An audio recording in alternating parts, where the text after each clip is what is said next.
ছোট ভাই রাকিব আজকে আমাকে ট্রিট দিল। তো বললো স্যার আপনি কি খাবেন? আমি কিছু না, আমি ওরকম কিছু খাবো না। পরে ও নিজের থেকে নিয়ে আসলো, এই যে বট আনলো, বট পাশাপাশি হালিম। তো চলেন দেখি একটু খেয়ে কিরকম হয়। বিসমিল্লাহ ওয়ালা বারাকাতিল্লাহ।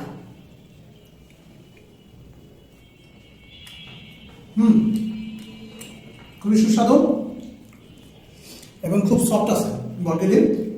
যদিও রাস্তার খাবারটা আমি খুব একটা খাই না, তো এটা ওদের ভালোবাসা।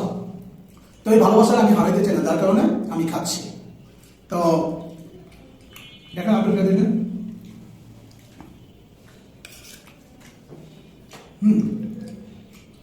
তো দেখেন আমাদের ছোট ভাইয়ের একটু দেখেন, এই যে দেখেন গাইস ছোট ভাইগিরি। তো তোমরা যে আমার ভালোবাসা আছো, তোমরা খাইছো তো? খাইছো তো? হ্যাঁ সত্যি? যাক আলহামদুলিল্লাহ। তো আনসার আমাদের খুব ভালো লাগতেছে। দেখে এখন হালিমটা ট্রাই করবো।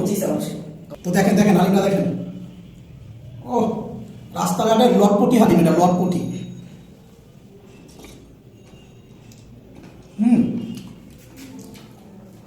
খুবই ইন্টারেস্টিং অ্যান্ড ডেলিসিয়াস। তো ভালোই লটপটি দেওয়া, কিন্তু ভাই পিওর গোস্ত না, এই মাথার গোস্ত টোস্ত এটা দিয়ে বিভিন্ন কিছু দিয়ে বানায়, তো ভালো লাগতেছে।